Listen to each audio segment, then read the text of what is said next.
Yes, good morning online students. Discussion.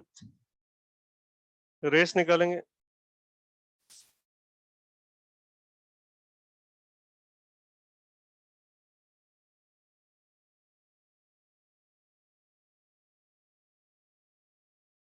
Twenty. Yes, race 26. Question number 1, 2, 3, 4, 5. सारे standard मैंने question से chapters अगर करे हुए तो 6, 7, 8. PS is equals to PM. Focal directrix property. Question number 9 का आंसर 4 आएगा. आंसर गलत दे रखा है इसका. इसमें π-1 तो काउंट ही नहीं होगा क्योंकि डोमेन में नहीं है, तो 4 आएगा इसका आंसर. तो आंसर चेंज कर लेंगे 9 का. और क्वेश्चन नंबर 10 का आंसर सही है. पैरामेट्रिक डिफरेंशिएशन पे based question dy by dt and dx by dt. और क्या था होमवर्क में? NCERT. Yes.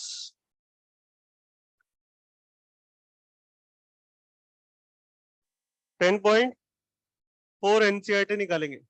NCERT 10.4 question number 1 से लेके 12 तक सारे हो गए. और कुछ होमवर्क? S1 कितने? 6 to 13. S1 exercise. S1 exercise question number 6 to 10, 11, 12, 13. वो भी हो गया. और क्या दिया था? क्लास में दिया था ना वो तो. Notes copy.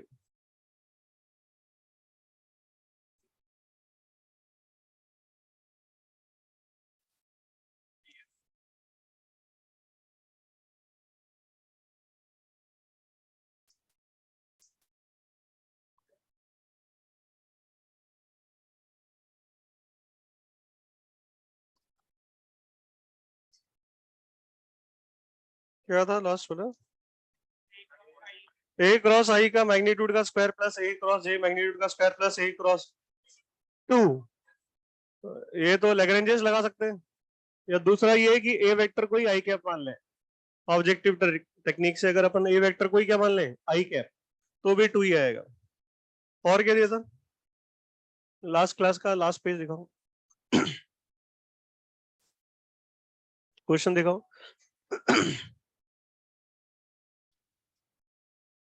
ठीक है.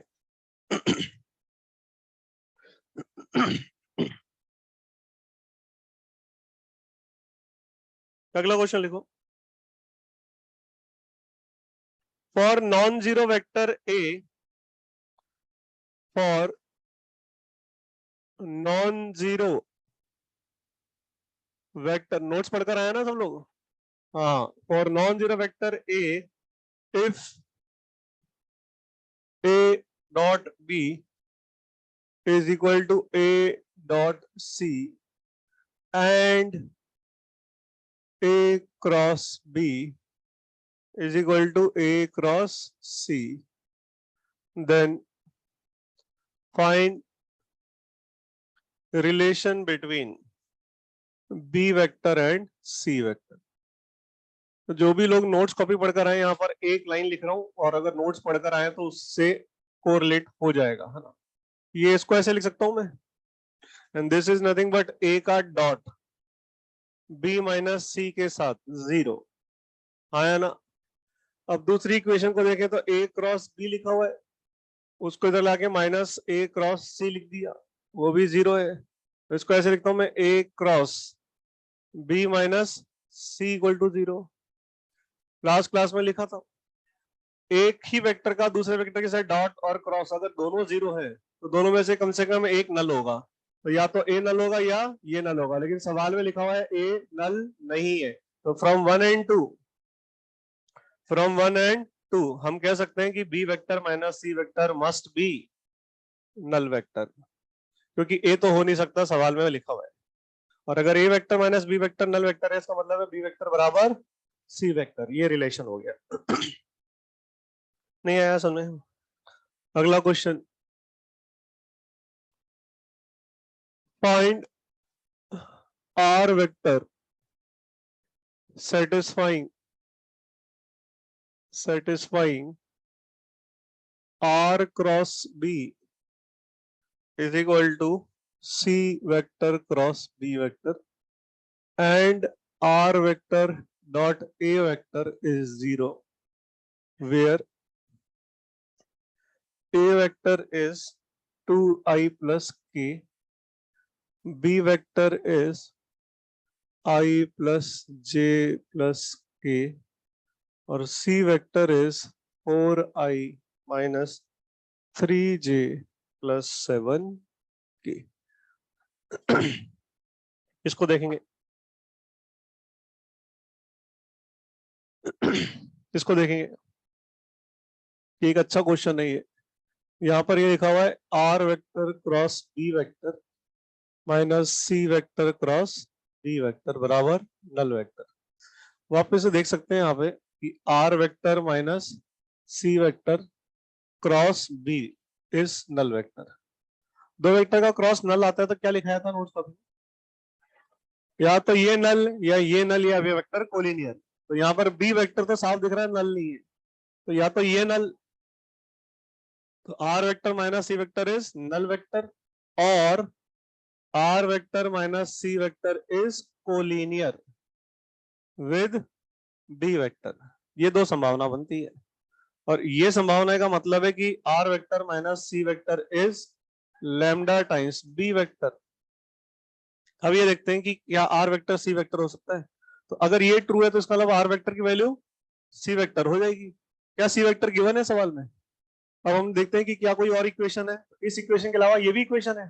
तो अगर आर वेक्टर सी वेक्टर हुआ तो क्या ये सेटिस्फाई हो रहा है? तो सी का डॉट ए के साथ लेके देखते हैं कितना आएगा, 8 और 7। ये तो सही नहीं है भाई, तो ये वाला क्या हो गया, रिजेक्ट। क्यों रिजेक्ट हो गया? हाँ, ये इसको सेटिस्फाई नहीं करेगा। आप दिख रहा है, अगर आर को सी ले लेंगे तो सी डॉट ए की वैल्यू 0 नहीं आएगी, यानी ये फर्जी है। इसका मतलब यही हमारा आंसर है, आर वेक्टर बराबर सी प्लस लैम्डा बी।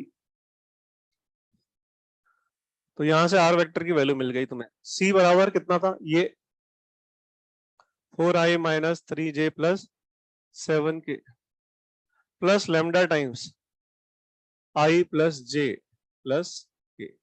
अब आई जे को इकट्ठा कर लेते हैं, 4 प्लस लैम्डा आई,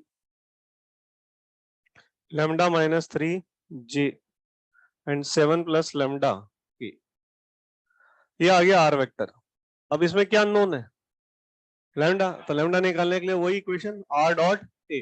तो अब यहाँ पर आर का डॉट ए के साथ लिख के उसको 0 कर देंगे। तो आर का डॉट ए के साथ ये रहा, ए वेक्टर दिख रहा होगा यहाँ पे, तो 2 टाइम्स 4 प्लस लैम्डा और यहाँ पे 7 plus lambda and this should be 0। और यहाँ पे हम देखें तो ये 8 और 7 15 प्लस 2 लैम्डा और 1 3 लैम्डा इज इक्वल टू 0। यहाँ से अपने को लैम्डा कितना मिल गया, -5। अब इस लैम्डा की वैल्यू को उठा करके यहाँ रख देंगे तो आर वेक्टर। समझ में आ गया होगा। तो ऐसे क्वेश्चंस अपने को बहुत फ्रीक्वेंटली मिलते हैं ना, इन क्वेश्चंस का अपन टेक केयर करें। ये वेक्टर इक्वेशन वाले सवाल होते हैं, में आपकी वेक्टर इक्वेशन होती है। अभी हमने देखा यहाँ पर इजीली आर वेक्टर मिल गया। कई बार अपने को इन्हीं इक्वेशंस का डॉट और क्रॉस लेना पड़ेगा, अपन आगे उनको देखने वाले हैं भी। Very common questions in exams है ना, वेक्टर इक्वेशन वाले।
हो गया, समझ में आ गया?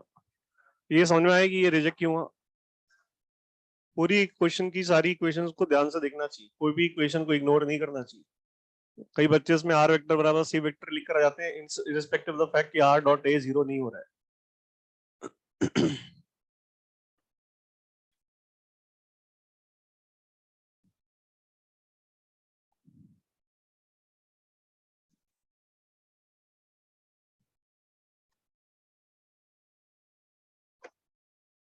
हो गया?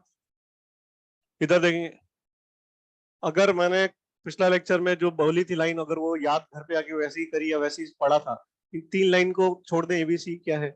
ये लिखा है एक line, find a vector D which is perpendicular to A vector and B vector. कैसा लिखा जाएगा? Lambda times A cross B. बिल्कुल सही। तो यहां से सवाल चालू होगा कि हमारा डी वेक्टर क्या हो गया? लैम्डा ए क्रॉस बी। ए क्रॉस बी एक ऐसा वेक्टर है जो ए और बी के परपेंडिकुलर है, और हमें लैम्डा का मैग्नीट्यूड पता नहीं है, तो हमने लैम्डा मल्टीप्लाई कर दिया। बस हो गया सवाल। ये क्या ए क्रॉस बी निकल आएगा यहाँ से, और साथ में एक इक्वेशन दे रखी है सी डॉट डी। तो बस अब सी का डॉट डी के साथ कितना ले लेंगे? 15 आ जाएगा लैम्डा। तो मैं तुम पे छोड़ता हूँ, लैम्डा बता दो। ए क्रॉस बी पहले निकाल लो तमीज से, जैसे निकालते हैं क्रॉस प्रोडक्ट, फिजिक्स में बहुत बार निकाला है लास्ट ईयर। तो ए क्रॉस बी निकाल के एक वेक्टर आएगा, वो लैम्डा से मल्टीप्लाई हो रहा है, और सी डॉट डी को 15 करते ही लैम्डा की वैल्यू आ जाएगी। फटाफट बता देंगे और गलती नहीं करेंगे कैलकुलेशन।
हाँ,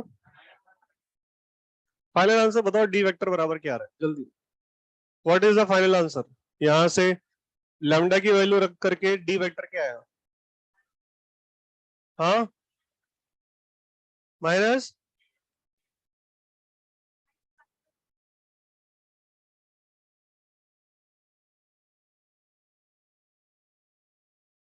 सब गलत है। मैं डी वेक्टर पूछ रहा हूँ, final answer lambda times A cross B आएगा। ए क्रॉस बी निकाला, लैम्डा यहां से आया, लैम्डा यहां रखेंगे, ए क्रॉस बी वैल्यू से मल्टीप्लाई करेंगे, तो डी वेक्टर जो आएगा एक भी बच्चे का नहीं आ रहा है।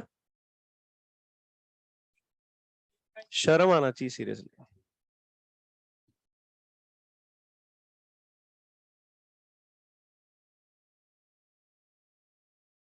चलो मैं मान लेता हूँ कि है ना, सब लोगों ने जो निकाला है वो सही है, इससे आगे मैं कुछ बोलूंगा नहीं, क्योंकि मैं ये तो करूंगा नहीं क्लास में कि मैं ए क्रॉस भी निकालूं। ए क्रॉस भी निकल जाएगा, ए क्रॉस भी निकलेगा आई कैप जे कैप के कैप के टर्म में। सिर्फ वहां लैम्डा रहेगा, लैम्डा की वैल्यू यहाँ रख के निकल जाएगी, जो भी आएगा उससे डी आ जाएगा ना। मैं ये छोड़ रहा हूँ, इसके आगे जो भी लोग निकाल पाए अच्छी बात है, नहीं निकाल पाए तो भी अच्छी बात है ना। अगला सवाल देखते हैं ना। I can not waste the time in finding out A cross B now. मैं ए क्रॉस बी निकालूं और फिर मैं लैम्डा की वैल्यू निकाल के पूरी क्लास को दिखाऊं, तो ये बनता नहीं है ना। जो बच्चे ए क्रॉस बी सही नहीं निकाल पा रहे वो बच्चे देखे ना। सिर्फ एक जने का आंसर जो मैंने सुना था, पूरा तो नहीं सुना था, लेकिन पहले दो कंपोनेंट जो सुने थे आई और जे के वो सही थे, बस बाकी एक भी बाकी किसी बच्चे का मेरे को सुनाई नहीं दिया राइट आंसर। अगले क्वेश्चन पे आते हैं। यहाँ पर अपने को ऐसे एक फोटो बना रखा है और एक ट्रायंगल बना रखा है। ट्रायंगल के तीनों पोजीशन वेक्टर एबीसी वर्टेक्स के दे रखे। हमसे पहला पार्ट पूछा है सेंट्रोइड का पोजीशन वेक्टर, क्या आंसर होगा? सेंट्रोइड का पोजीशन वेक्टर का आंसर क्या होगा? तो तीनों x/3, तीनों y/3 और तीनों z/3। तो सेंट्रोइड का पोजीशन वेक्टर लिख देता हूँ यहाँ पर पहला पार्ट। तो तुम्हारा आंसर हो जाएगा दिस वन, ये 1/3 और ये 2/3, ये आ गया। यानी i cap plus j cap by 3 plus 2/3 k cap. अगला क्वेश्चन है एरिया। तो हाँ, तो दूसरे पार्ट में एरिया निकालना है। तो ट्राइंगल एबीसी का एरिया अपन ने कहा था क्या करना, दो वेक्टर लिखना और उनका क्रॉस लेके मॉड ले लेना। तो ये हमारा आंसर हो जाएगा half magnitude of BC cross B A. देखिए होगा, तो ये हमारा आंसर आ जाएगा बीसी क्रॉस बी ए। जल्दी बताएं कितना आएगा, अगेन क्रॉस प्रोडक्ट निकाल के बताएं कितना आएगा, ये वैल्यू कितनी आएगी? What is BC cross B A? अब अगेन अभी बीसी वेक्टर ही कई लोग गलत लिख देंगे। बीसी वेक्टर समझ में आ रहा है कैसे लिखेंगे? This minus this, this minus this, this minus this, y j और के कंपोनेंट होगा। जल्दीबाजी ना करें, सही आंसर आना ज्यादा इंपॉर्टेंट है। बीसी क्रॉस बी ए,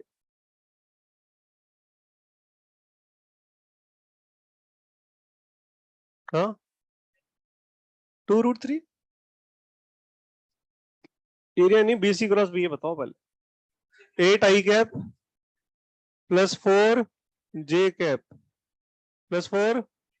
भाई मैं पूछ रहा हूँ बाकी लोगों से ये सही है क्या, क्योंकि मैं फिर बोल रहा हूँ मैं कभी भी क्रॉस प्रोडक्ट नहीं निकाल के दिखाने वाला हूँ यहाँ पे, है ना। आ गया यही वाला आंसर। तो ये हमारा आंसर आ गया हाफ, और इसका मैग्नीट्यूड क्या होगा? √8 का स्क्वायर प्लस 4 का स्क्वायर प्लस 4 का स्क्वायर। आ गया आंसर एरिया का, जो भी आएगा आ जाएगा। अगले पार्ट पे, ये दो पार्ट हो चुके area. A vector of magnitude √6 and it is perpendicular to the plane ABC. ABC plane के परपेंडिकुलर वेक्टर कौन होगा? नॉर्मल। और वो नॉर्मल वेक्टर बोर्ड पे लिखा हुआ है, कौन सा?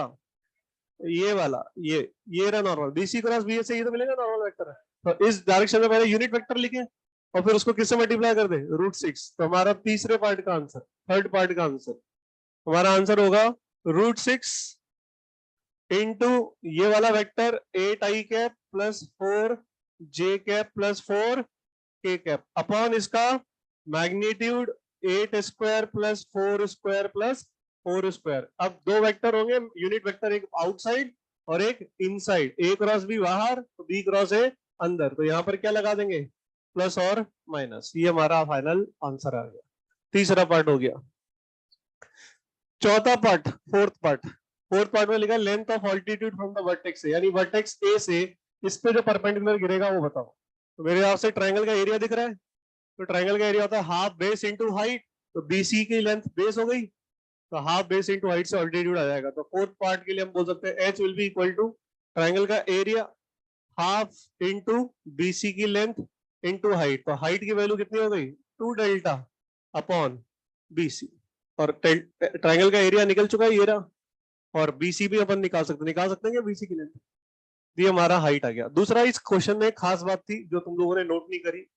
हाँ, ये ट्रायंगल का नेचर हमेशा देख लेना चाहिए, क्योंकि हमेशा कोऑर्डिनेट ज्योमेट्री में बोलते थे कि कई बार ट्रायंगल राइट एंगल आ जाता है, कई बार आइसोसेलेस आ जाता है, कई बार इक्विलेटरल आ जाता है। इस केस में ध्यान से देखेंगे तो ये ट्रायंगल जो है ये आइसोसेलेस है। ये वाली साइड लेंथ और ये वाली साइड लेंथ देखो बराबर है, कैलकुलेट करके देखो, √11 और √11। तो इसका मतलब है आइसोसेलेस ट्रायंगल में जब ऑल्टीट्यूड सामने वाली वर्टेक्स से गिरेगा वो इसके मिड पॉइंट पे गिरेगा। तो ये पॉइंट जो होगा वो इन दोनों का मिड पॉइंट होगा। अगर वो मिड पॉइंट है तो क्या उसके पोजीशन वेक्टर आ जाएगा? अब इसको इससे ज्वाइन करेंगे, यही तो हाइट होगी। तो ये पॉइंट पता है, ये पॉइंट पता है, तो क्या इसका मैग्नीट्यूड आ गया? तो ये ऐसे भी हो सकता था, क्योंकि ये ट्रायंगल आइसोसेलेस है। अदरवाइज ये तरीका सही है, ये हमेशा वर्क करेगा। अब आते हैं आखिरी पार्ट पे, फिफ्थ पार्ट पे। फिफ्थ पार्ट में बोला है प्लेन की इक्वेशन निकालो। लास्ट क्लास में बताया था वेक्टर की फॉर्म में प्लेन की इक्वेशन कैसे निकालते हैं। तो पूरे प्लेन में क्या चाहिए? एक पॉइंट और एक नॉर्मल। नॉर्मल ये लिखा हुआ बीसी क्रॉस बी। पॉइंट कितने दिख रहे हैं? तो मैंने कहा था कि कोई भी एक पॉइंट पकड़ लेना, r माइनस कोई भी एक पॉइंट ए बी सी, कौन सा पकड़े, सी पकड़ लिया, 2j cap plus k cap, ये आ गया r माइनस ए डॉट n, n कौन होगा, ये लिखा हुआ, ये होगा 8i cap plus 4j cap plus 4k cap is equal to 0। ये हमारा वेक्टर इक्वेशन हो गया इसका, प्लेन का। लास्ट क्लास में एक लाइन बोली थी, इसी को अगर किसने चेंज करना हो 3D फॉर्म में, यानी कि एक्स वाई और जेड में लेके आना, तो क्या करेंगे, हाँ यहाँ पर ही अगर इसी जगह पे अगर इस आर वेक्टर को जो कि लोकस है, इसको क्या लिख दिया जाए, X I Y J and Z के, तो देखेंगे कि ये इक्वेशन अपनी linear equation in 3 variable A X plus B Y plus C Z बराबर डी फॉर्म में बन जाएगी। देखना क्या बनेगी, यहाँ पे इसको लिखा मैंने, ये बनेगा एक्स आई कैप प्लस वाई माइनस 2 जे कैप और जेड माइनस 1 के कैप, दिख रहा होगा कुछ लोगों को। अब मैं इसका डॉट लेने वाला हूं किसके साथ, 8i प्लस 4j। अच्छा एक और चीज यार, ये यहां से 4 बाहर निकाल दे तो खेल ही नहीं खत्म हो जाए, क्यों बेकार में इसको लेकर के लेंदी कर रहे हैं, तो उसको क्या लिख दिया जाए 2, क्योंकि 0 है ना राइट हैंड साइड पे, तो right right 2i cap j cap and k cap is equal to 0। अब जो थोड़े भी समझदार है उनको दिख गया होगा, ये 2x आ गया, y माइनस 2 इंटू 1 आ गया, z माइनस 1 इंटू 1 आ गया, और ये दिख रहा है लीनियर इक्वेशन इन 3 वेरिएबल, ये 3D फॉर्म ऑफ प्लेन हो गया। हो गया सवाल, छापेंगे। आ गया ऑनलाइन वालों को समझ में कुछ, पांचों पार्ट इस क्वेश्चन के कैसे करें, ट्रायंगल का एरिया, ऑल्टीट्यूड की लेंथ, प्लेन की इक्वेशन, वेक्टर फॉर्म में, 3D फॉर्म में, दोनों फॉर्म में। बहुत आसान है, मैं बोल रहा ना, chapter is very easy in general, but ये है कि जो बच्चे रट्टा मारेंगे, कॉन्सेप्ट नहीं समझेंगे, उनको फिर दिक्कत आगे आएगी।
सामने देखेंगे क्या लिखा हुआ है यहाँ पे, O is the interior point of triangle ABC such that, ये एक वेक्टर इक्वेशन लिखी हुई है फिर से, इक्वल टू नल वेक्टर लिखा हुआ है ये, और वो बोल रहा है ट्रायंगल एबीसी का एरिया और ट्रायंगल एओसी का जो एरिया आएगा उसका रेशियो अगर लैम्डा है तो लैम्डा बताओ, और ओ पॉइंट कौन है, ओरिजिन। तो ये सिंपल सा सवाल है कि ये एक ट्रायंगल है, ये ए मान लेते हैं, ये बी मान लेते हैं और ये सी मान लेते हैं, और इसके अंदर ओ है क्वेश्चन के हिसाब से, और वो पॉइंट ओरिजिन है। तो एक तो ये वाला ट्रायंगल का एरिया बात हो रही है, और एक इस वाले ट्रायंगल के एरिया की बात हो रही है, दिख रहा है सब लोगों को,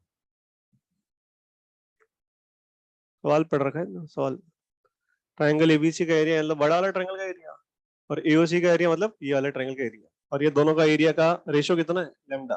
बोल रहा है लैम्डा निकाल के देखो, क्या करेंगे, मान लेंगे इनके पोजीशन वेक्टर को, ए बी और सी, मान लिया इसको एबीसी।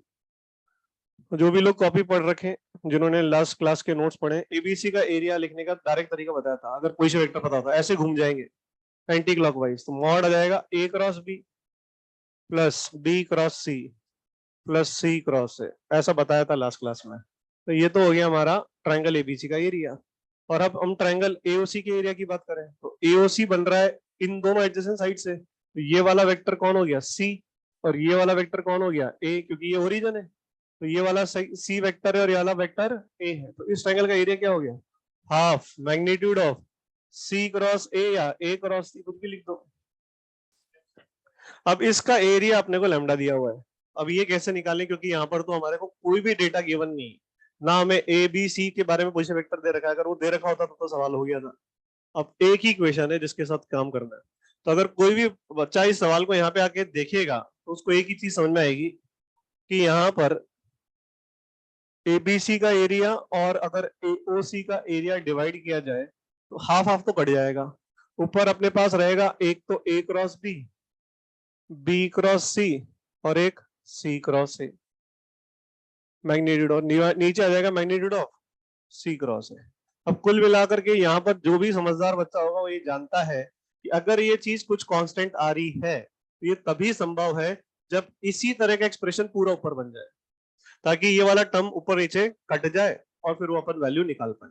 तो यहाँ पर ये दिख रहा है कि सी क्रॉस ए, ये तो सी क्रॉस ए लिखा हुआ है, तो यानी इस चीज को और इस चीज पे ध्यान जाना चाहिए कि इन दोनों चीजों को मैं किसके टर्म में लिख पाऊं, सी क्रॉस ए। अब अभी तक मैंने एक चीज का इस्तेमाल नहीं किया, जो सामने मेरे पास एक इक्वेशन है, तो हमारे पास गिवन इक्वेशन ये है कि we are given 2 times A vector plus 5 times B vector plus 10 times C vector is null vector. अब इस इक्वेशन से मैं किसी भी बच्चे से बोलूं कि ए क्रॉस बी कैसे निकलेगा, तो बच्चा ये बोलेगा कि सर इसका क्रॉस ले लो बी के साथ। तो मैं यहाँ पर इस इक्वेशन का क्रॉस ले लेता हूं बी के साथ, प्री या पोस्ट, तो ये आ गया ए क्रॉस बी प्लस ये क्या हो जाएगा और ये क्या बन जाएगा, C cross B is equal to 0। तो यहां से मेरे को ए क्रॉस बी आ तो गया, बट वो क्या हुआ, सी क्रॉस डी के टर्म में आ गया। हाँ अरे ठीक है, एक बी क्रॉस सी लिख देंगे, अभी तो ये समझे पर। अब ये आ गया मेरे पास इसके टर्म में। अब मैं यहाँ पर देख सकता हूँ कि ये भी बी क्रॉस सी और सी क्रॉस बी एक ही बात है, उल्टा करके लिख देंगे तो माइनस साइन आ जाएगा। तो मैंने कहा चलो ठीक है, इसको भी बी क्रॉस सी बना देते हैं, 5 बी क्रॉस सी, और यहाँ पे ये 2 था एक, ये 2, ठीक है ना, यहाँ पे नहीं काट गया, 2 तो कट गया, तो ये हमारे पास ए क्रॉस बी आ गया बी क्रॉस सी के टर्म में। अब एक और काम बच गया कि अगर बी क्रॉस सी या ए क्रॉस बी में से कोई भी चीज किसके टर्म में आ जाए, सी क्रॉस है, तो फिर हो गया सवाल।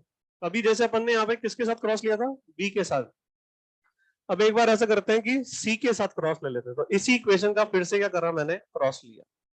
ये वेक्टर इक्वेशन वाले क्वेश्चन प्रोमिनेंट क्वेश्चन होते हैं, ये आते ही आते हैं। तो अब ये सी के साथ क्रॉस लिया, किसी ना किसी के साथ डॉट या क्रॉस खेलना पड़ता है इसमें, तो क्रॉस लिया सी के साथ, तो ये क्या बन गया 2 टाइम्स सी क्रॉस ए। अब प्री लिया या पोस्ट लिया, हाँ तो सब में प्री चलेगा, 5 times C cross B is equal to 0, क्योंकि सी क्रॉस सी तो 0 हो जाएगा।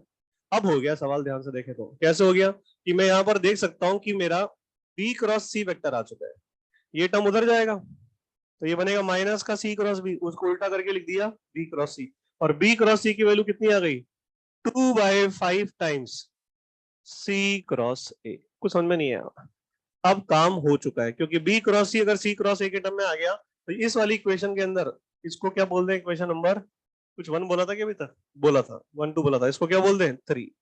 नहीं समझ में आया होगा, तो क्वेश्चन अब हो गया है फाइनली। अब वैल्यू रखनी है, वैल्यू रखते ही हमारा आंसर आ जाएगा। तो देख सकते हैं क्या आंसर आ रहा है। अगर इस इक्वेशन को मैं इस थर्ड इक्वेशन में डाल दूं तो यहां से मेरे को मिल जाएगा ए क्रॉस बी का वैल्यू, तो ए क्रॉस बी का वैल्यू आ गया 5 टाइम्स बी क्रॉस सी का वैल्यू, बी क्रॉस सी का वैल्यू कितना है 2/5 सी क्रॉस ए।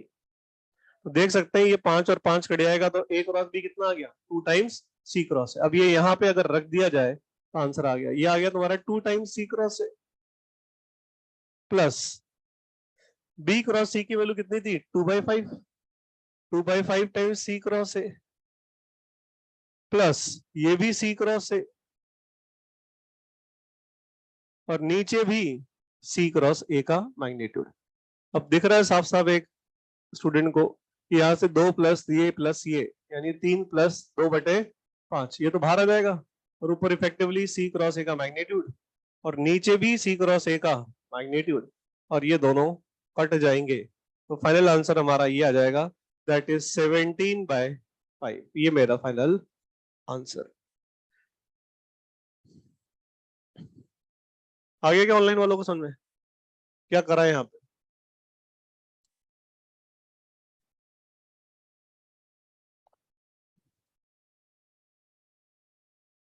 ये थोड़ा सा इस तरह के क्वेश्चंस के चांसेस बहुत रहते हैं जिनमें थोड़ी कैलकुलेशन मैनिपुलेटिव रहती है। यहाँ पर हम लोगों ने कुछ खास काम नहीं किया, लेकिन जो किया है ना, वो अभी कर दिया है, लेकिन फिर आगे भी अपन देखेंगे इस तरह की चीजें जब आएंगी, कई बच्चे डॉट और क्रॉस लेकर के ये बना नहीं पाते इक्वेशंस। जबकि इतने का सारे क्वेश्चंस हम लोग देख लेंगे चैप्टर के दौरान कि वेक्टर इक्वेशन जब भी इन्वॉल्व हो जाए तो अपने को कहीं ना कहीं डॉट और क्रॉस का यूज लेना पड़ेगा, उस इक्वेशन का डॉट या किसी के साथ क्रॉस लेना ही पड़ेगा।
हम्म, तो एक लाइन का क्वेश्चन हर कोई कर सकता है, करना इच्छा होनी चाहिए, एक लाइन लिखनी है बस।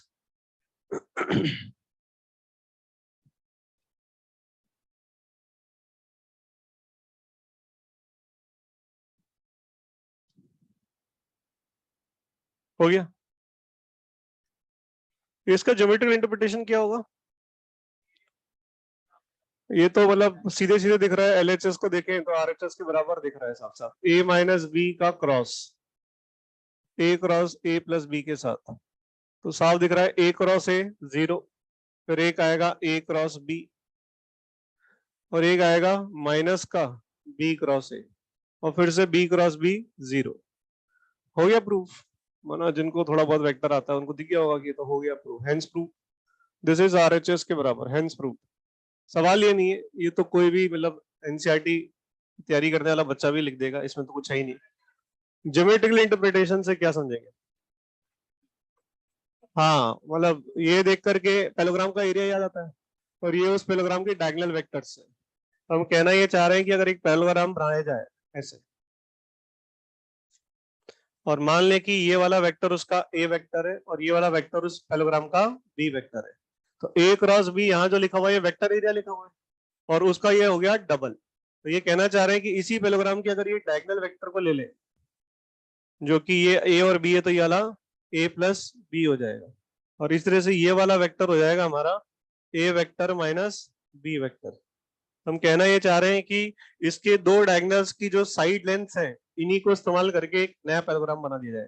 ध्यान से देखना, समझ में आए तो। ये उठाया और यहां रख दिया, ये उठाया और यहां रख दिया, देखते रहना, ये उठाया और यहां रख दिया, इसके बराबर, यानी कि ये वेक्टर क्या हो गया, ए वेक्टर माइनस बी, और यही वहां उठा के रख दिया, तो ये भी कितना हो गया, ए वेक्टर माइनस बी वेक्टर। तो लिख दिया यहाँ पे ऐसे मैग्नीट्यूड वाइज। ठीक है, ये मैग्नीट्यूड शो कर रहा हूं, और ये वेक्टर क्या है, यही वाला वेक्टर है। अब इसको यहां से उठाया और यहां चिपका दिया,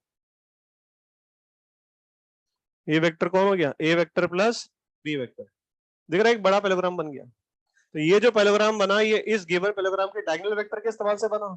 तो हम ये कह सकते हैं कि अगर एक पैलोग्राम है जिसकी एडजेसेंट साइड्स वेक्टर कौन है, ए वेक्टर और बी वेक्टर, अगर उसके डायगोनल वेक्टर्स को एडजेसेंट साइड्स लेकर के एक नया पैलोग्राम बनाया जाए, तो इस पैलोग्राम का वेक्टर एरिया ओरिजिनल पैलोग्राम के वेक्टर एरिया का डबल आता है। ओरिजिनल पैलोग्राम के वेक्टर एरिया का डबल आएगा। बस लिखेंगे, बोर्ड पे फोटो बना हुआ है, आइडेंटिटी प्रूव एक लाइन की थी, स्थानीय आइडेंटिटी प्रूव करने में।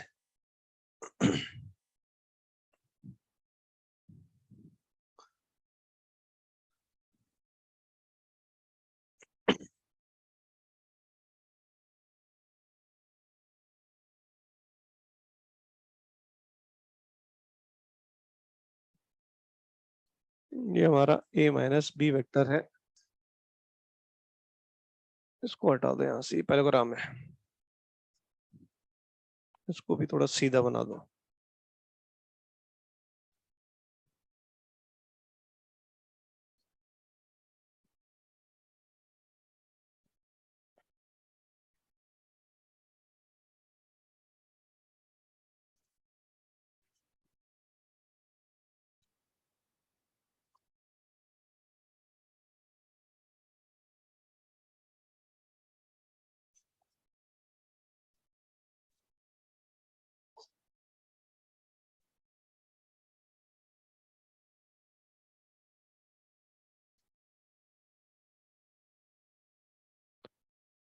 बना लिया, चाहे तो अंग्रेजी में लिख ले, मैं बोल देता हूँ statement.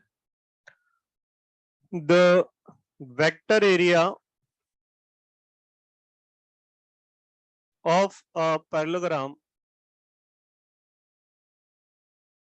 the vector area of the parallelogram, the vector area of the parallelogram formed by taking diagonal vectors, formed by taking diagonal vectors as adjacent sides, formed by taking diagonal vectors as adjacent sides of a given parallelogram, of a given parallelogram, of a given parallelogram is double the vector area, is double the vector area of that given parallelogram, of that given parallelogram, of that given parallelogram। ठीक है, अब दो question के लिए जगह छोड़ दें, तो करीबन 1.5 पेज करीब छोड़ दें क्वेश्चन और सॉल्यूशन के लिए। होमवर्क के लिए दो क्वेश्चन प्रैक्टिस के लिए हैं, शाम को पीडीएफ में अपलोड हो जाएगा, सामने देखेंगे। इसके बाद कॉपी बंद कर दो। सब लोग ओरली आंसर दे सकते हैं इसका, जो मैं यहाँ पे लिख रहा हूँ।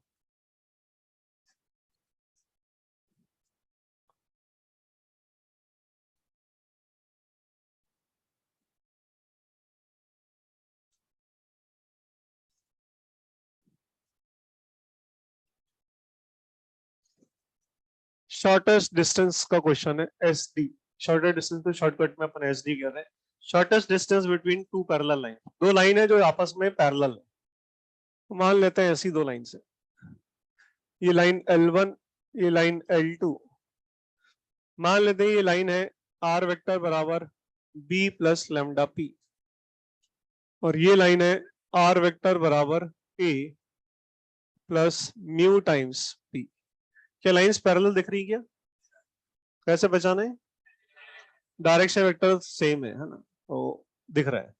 अच्छा, यहां पर मैं माइनस लिखा दूं साइन, तो भी कोई फर्क नहीं पड़ेगा।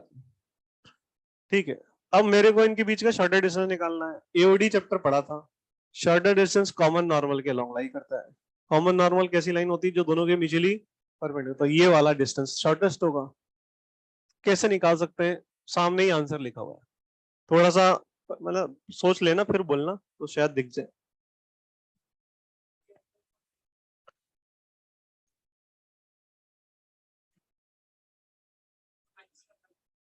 उससे भी जल्दी हो जाएगा, ये तो मजा नहीं आया। ए और बी वेक्टर, ये पॉइंट बी यहाँ पर फिक्स है जिसका पोजीशन वेक्टर बी है इस जगह पे। यहाँ पर एक पॉइंट ए होगा जिसका पोजीशन वेक्टर ए होगा, तो ये तो ऐसा बनेगा ना, ए वेक्टर माइनस बी वेक्टर थोड़ी आंसर हुआ, ये तो ये हुआ वेक्टर, और इसकी लेंथ इसका मैग्नीट्यूड हो जाएगा। हाँ, किसके ऊपर प्रोजेक्शन? किस पे प्रोजेक्शन? नॉर्मल कैसे निकलेगा? Very bad. पहली बात तो नॉर्मल वेक्टर कैसे निकालेंगे पहले ये बताएं। अरे तो नॉर्मल प्रोजेक्शन इसका लेंगे तो नॉर्मल पे लेंगे ना, नॉर्मल कहाँ है यहाँ पे? How will you find normal vector?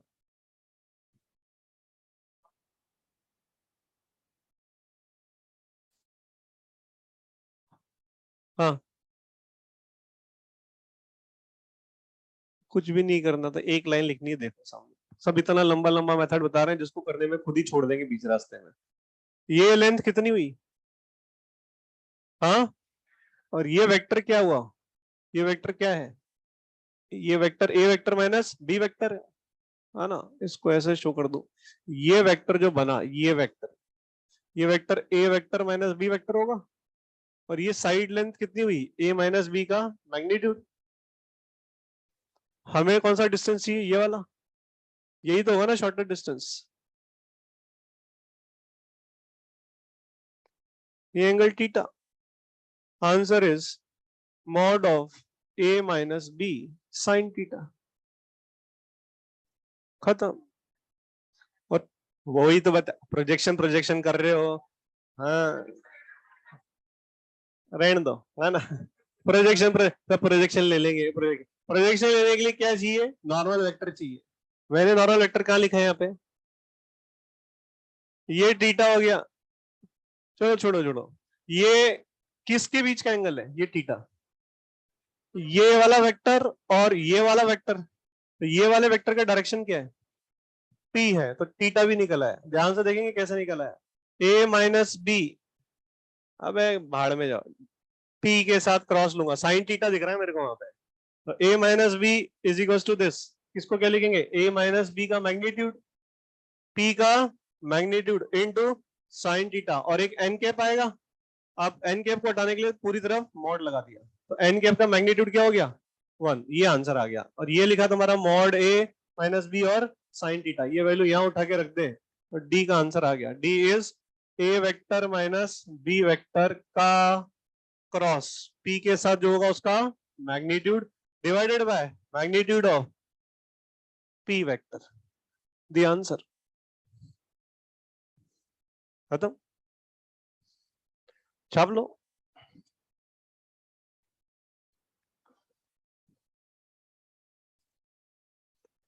फटाफट ये डेटा वाला क्वेश्चन है जिसमें सिंपली ये फॉर्मूला लगाना है और आंसर आ जाएगा। क्वेश्चन है find the shortest distance between lines. Lines है, पहली लाइन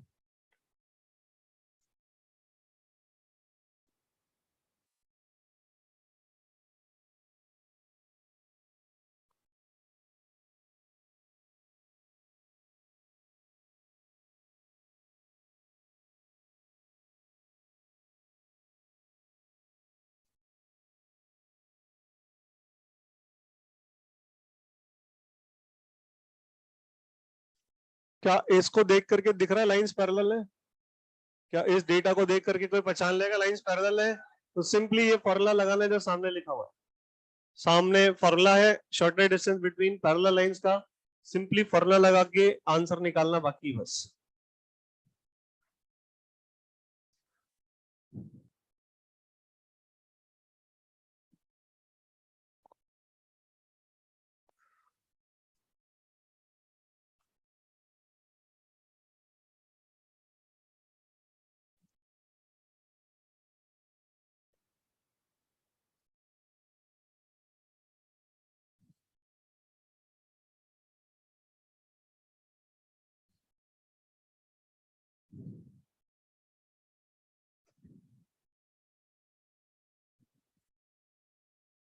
क्या पैरेलल लाइंस कोप्लेनर होती हैं? और कौन सी लाइंस कोप्लेनर होती हैं? हाँ, इंटरसेक्टिंग लाइंस भी कोप्लेनर होती है। कौन सी नहीं होती है coplanar? Skew lines non coplanar होती है। हाँ, क्या 16 बाय, हे भगवान, आई प्लस 2j-4k सही लिखा है, 3i 3j-5k सही लिखा है, 236 सही लिखा है। वेरी बैड, फॉर्मूला लगा करके हम आंसर नहीं निकाल पा रहे। हाँ, under root 293 divide by root में अपॉन 7, ये सही है। This is the right answer. अब फॉर्मूले में रख करके हम लोग डेटा को आंसर भी मतलब गलत निकाल रहे हैं कुछ लोग हैं।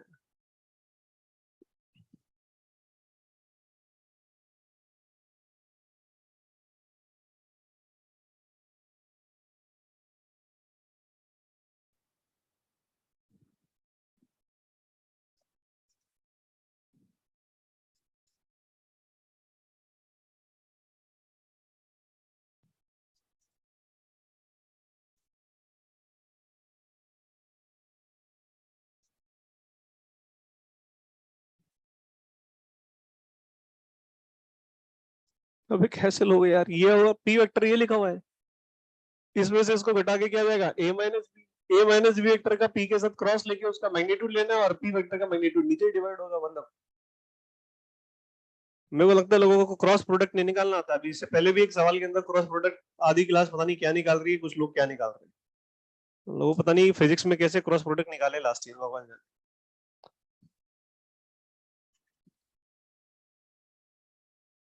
ठीक है, कोई ना, कभी कभी ना आएगा, करेंगे सोच विचार, है ना।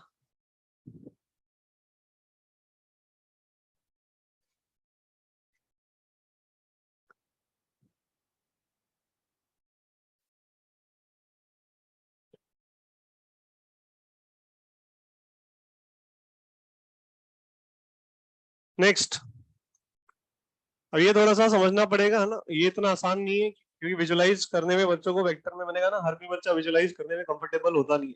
तो यहाँ पर हम लोग बात कर रहे हैं कौन सी लाइंस के बारे में? स्क्यू लाइंस के बारे में। स्क्यू लाइंस कैसी लाइंस होती हैं? जो ना तो इंटरसेक्टिंग होती है ना ही पैरेलल होती है। यहाँ पर देख लेंगे कैसे वर्कआउट करेंगे अगर समझ में आए तो। ये हमारे पास ऐसे लाइंस है स्क्यू, समझ में आ रही है बात? बहुत ध्यान से एक बार बोलूंगा, बोलूंगा नहीं उसके बाद, है ना, जो भी लिखने में लगे मैं लिखते रहना बाद में फिर आराम से। ये रहा हमारे पास क्यू लाइंस। अब मैं यहाँ पर क्या करने वाला हूं, मैं एक ऐसी लाइन लिखने वाला हूं जो कि, या ऐसा सोचो कि मैं क्या करने वाला हूं कि इधर आओ बाहर निकल के, ऐसे बना लो क्यू लाइंस इसको सामने। हाँ, ये सही रहेगा। एक पेन दो, ध्यान से देखेंगे, ये हमारी एक लाइन है, ये दूसरी लाइन है, साफ साफ दिख रहा है दोनों लाइंस पैरेलल नहीं है और इंटरसेक्टिंग भी नहीं है। दिख रही है किसी को इंटरसेक्टिंग? अच्छा, अब ये लाइन किसी ना किसी प्लेन में तो होगी, ये लाइन इस तरह से ये भी किसी प्लेन में होगी, दोनों प्लेन अलग अलग होंगे कि लाइंस क्यों है, तो सेम प्लेन में नहीं हो सकती। तो यहाँ पर देखेंगे ये एक प्लेन पास कर रहा है यहाँ से ऐसे, और ये उस प्लेन पे पड़ी हुई है लाइन, ऐसे एक प्लेन यहाँ पर है, उस प्लेन पे ये पड़ी हुई है ना। अब मैं क्या कर रहा हूँ, इस लाइन के ऊपर कितने पॉइंट्स, एक पॉइंट पकड़ लेता हूँ, इस लाइन पे कितने पॉइंट्स, एक पॉइंट पकड़ लेता हूँ, और उन दोनों पॉइंट को ज्वाइन करके कैसे वेक्टर लिख देता हूँ। दिख रहा है क्या?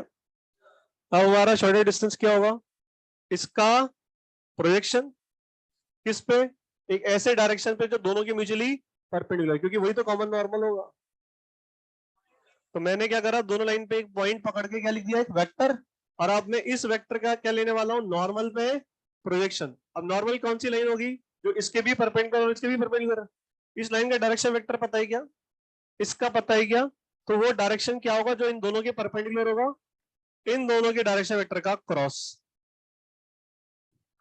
तो वो एक ऐसा वेक्टर होगा जो दोनों की म्यूचुअली परपेंडिकुलर है। अब हमारे पास तो ये एक वेक्टर था, ये माइनस बी, इसकी उस पे जो परछाई गिरेगी उस नॉर्मल पे, वही तो हमारा शॉर्टेस्ट डिस्टेंस हो जाएगा। तो यानी क्या होगा आंसर, हम उन दोनों लाइन पे फिक्स पॉइंट को ज्वाइन करके क्या लिख लेंगे, वेक्टर। मान लेते हैं ये a माइनस बी वेक्टर आ गया, इस a माइनस बी वेक्टर का क्या लेंगे, नॉर्मल पे प्रोजेक्शन। कैसे नॉर्मल पे, जो दोनों लाइन की म्यूचुअली और दोनों लाइन के म्यूचुअली परपेंडिकुलर वेक्टर का डायरेक्शन क्या होगा, p क्रॉस q। और प्रोजेक्शन का फॉर्मूला क्या होता है, ए वेक्टर का बी वेक्टर पे प्रोजेक्शन क्या होता है, ए डॉट बी कैप। अब ये नेगेटिव भी आ सकता है, बट हम यहाँ डिस्टेंस की बात कर रहे हैं तो उस पर मॉड लगा देंगे। शायद समझ में आ गया हो। तो यहाँ पर थोड़ा सा बोर्ड पे बनाते हैं तो दिखता नहीं है, क्योंकि स्क्यू लाइंस बोर्ड पे बनाना है ना ऑब्वियसली पॉसिबल नहीं है। तो ये लाइन L1 है, सामने देखते रहेंगे, ये लाइन L2 है, ये लाइन L1 है, ये लाइन L2 है। इस लाइन की इक्वेशन लिखी हुई है आर वेक्टर बराबर, सपोज करें A vector plus lambda times P vector. इस लाइन की इक्वेशन देखिए, आर वेक्टर बराबर B vector plus mu times Q vector. तो ये लाइन ट्रेवल कर रही है पी वेक्टर के डायरेक्शन में, ये लाइन ट्रेवल कर रही है क्यू वेक्टर के डायरेक्शन में। जैसे मैंने अभी बताया, मैं इन दोनों लाइन पे एक फिक्स पॉइंट को पकड़ूंगा। कौन सा पॉइंट, फिक्स पॉइंट सबसे आसान है ऑब्वियसली, है ना। इस पे एक पॉइंट फिक्स दिख रहा है ए वेक्टर, कोई से वेक्टर, और इस पे क्या दिख रहा है, बी। तो मैं इन दोनों को ज्वाइन करके एक वेक्टर लिख लूंगा। ये वेक्टर कौन हो गया, ए माइनस बी, हाँ है ना, बन गया ये। अब मैं क्या लेने वाला हूं, इसका प्रोजेक्शन किस पे, एक ऐसी लाइन पे जो दोनों की म्यूचुअली परपेंडिकुलर है। और ये लाइन इसके और इसके परपेंडिकुलर है, तो कैसे निकलेगा, इसके भी परपेंडिकुलर होगी लाइन और इसके भी परपेंडिकुलर होगी। तो इस लाइन का डायरेक्शन वेक्टर क्या होगा, पी क्रॉस क्यू। नहीं समझ में आया? तो हमारा शॉर्टर डिस्टेंस क्या हो जाएगा इस केस में, हमारा shorter distance between two lines हो जाएगा magnitude of A vector minus B vector का प्रोजेक्शन। इसको पहले अंग्रेजी में लिख देता हूं, it is magnitude of projection of A vector minus B vector on, on किस पे, इस पे जो दोनों के म्यूचुअली परपेंडिकुलर है। ये डायरेक्शन क्या होगा, पी क्रॉस क्यू या क्यू क्रॉस पी, और इसका मॉड। ये मेरा आंसर है। तो मैथमेटिकली इसको लिखें प्रोजेक्शन के फॉर्मूला को, तो ये बनेगा ऐसा, ए माइनस बी का डॉट इसके यूनिट वेक्टर के साथ। यूनिट वेक्टर कैसे लिखते हैं, पहले वेक्टर फिर नीचे इसका डिवाइड हो रहा है मैग्नीट्यूड। नहीं समझ में होगा? तो ये मेरा आंसर आ गया शॉर्टेस्ट डिस्टेंस का। क्या स्क्यू लाइंस देखते ही पहचानने में आती है क्या, स्क्यू लाइंस देखते ही पहचानने में आती है क्या, नहीं आती है। क्यों, या तो इंटरसेक्टिंग होगी या फिर स्क्यू होगी, पैरेलल तो दिख जाती है। अब मैं क्या कहना चाह रहा हूँ, बहुत इंपॉर्टेंट लाइन कहना चाह रहा हूँ। मान लो हमें ये लाइन देखने पे तो पता नहीं, सपने में थोड़ी आएगा स्क्यू लाइन से, या तो मैंने हेडिंग लिख दी स्क्यू लाइन से, सामने वाला थोड़ी लिख के देगा कि लाइन स्क्यू है। सामने वाला तो क्या बोलेगा, इनके बीच का क्या निकालो, शॉर्टेस्ट डिस्टेंस। अब जैसे मैंने डायरेक्शन वेक्टर क्या देखे अलग अलग, ये तो तय हो गया कि पैरेलल नहीं है। अब पैरेलल नहीं है तो या तो इंटरसेक्टिंग होगी या स्क्यू होगी। तो हम ये वाले फॉर्मूले से भी पता लगा सकते हैं। मान लो ये फॉर्मूला लगाने पे आंसर 0 आ जाता, तो इसका मतलब लाइंस इंटरसेक्टिंग हो जाती। यही फॉर्मूला लगाने पे ये आंसर क्या आ जाए, 0, इसका मतलब लाइंस कैसी है, इंटरसेक्टिंग, हेंस कोप्लेनर। तो एग्जाम में ये तरीके से बड़ा फास्ट निकाला सकता है कि लाइंस इंटरसेक्टिंग है, यानी कि ऐसे सवाल आते हैं कि which of the four lines are coplanar. तो इनमें से अपन चार ऑप्शन होंगे। अब चार ऑप्शन में अगर अपन चेक करें कि इंटरसेक्टिंग है कि नहीं है, तो टाइम लगेगा, क्योंकि अपन जनरल पॉइंट लिखेंगे फिर सॉल्व करेंगे। हम लोग बड़ा फास्ट कर सकते हैं कि अगर हम लोगों लाइंस का देखा कि पैरेलल नहीं है, अगर पैरेलल है तो कोप्लेनर हो जाएंगी। तो इन चार ऑप्शन में से जनरली ऐसा होगा कि एक पैरेलल दे रखी होगी, तो वो आंसर तो डायरेक्टली हो गया। बच्चे कितने ऑप्शन? तीन। अब उन तीन ऑप्शन में अगर हम इस मेथड पे जाएं तो ये बड़ा फास्ट है। हम लोगों को क्या करना होगा, उन दोनों लाइन पे एक पॉइंट दिख रहा होगा ए और बी, उसको ज्वाइन करके क्या लिख लेंगे? वेक्टर। और उस वेक्टर का क्या ले लेंगे? प्रोजेक्शन। किस पे? दोनों लाइन के डायरेक्शन वेक्टर के क्रॉस से। और हम अगर इस वैल्यू को चेक कर लेंगे कि वैल्यू जीरो आ रही है या नॉन जीरो। अगर ये वैल्यू क्या आ गई? जीरो, तो लाइन से इंटरसेक्टिंग है, हेंस कोप्लेनर। और अगर वो वैल्यू जीरो नहीं आई, इसका मतलब लाइंस आर स्क्यू। बट ध्यान रखना, पहले चेक कर लेना they should be non parallel. और वो तो दिख जाएगा जिसको थोड़ा बहुत वेक्टर आता होगा कि पैरेलल है कि नहीं लाइंस। नहीं समझ में आया? अब रही बात ये कि मैं पते की बात बता दूं कि ये सवाल बहुत बार आ चुका है जेई में, मेंस के अंदर भी आ जाता है, बहुत बार आ चुका है। अब नहीं आएगा, ये नहीं आने वाला है ना। अब क्या आएगा जो अभी तक नहीं आया, अब मैं बोलने वाला हूँ वो अब आएगा। अगर वो पूछे कि ये लाइन की इक्वेशन बताओ, अभी तक हम क्या निकाल रहे थे? ये डिस्टेंस। अब वो डिस्टेंस नहीं बोलेगा, तो उसको पता है डिस्टेंस के लिए तो बच्चे को, हर एक बच्चे को ये फॉर्मूला पता होता है। अब वो बोलेगा ये लाइन निकालो शॉर्टर डिस्टेंस वाली। ये कैसे निकालेंगे? इसमें मेहनत ज्यादा लगेगी, सामने देखना ही अप्रोच।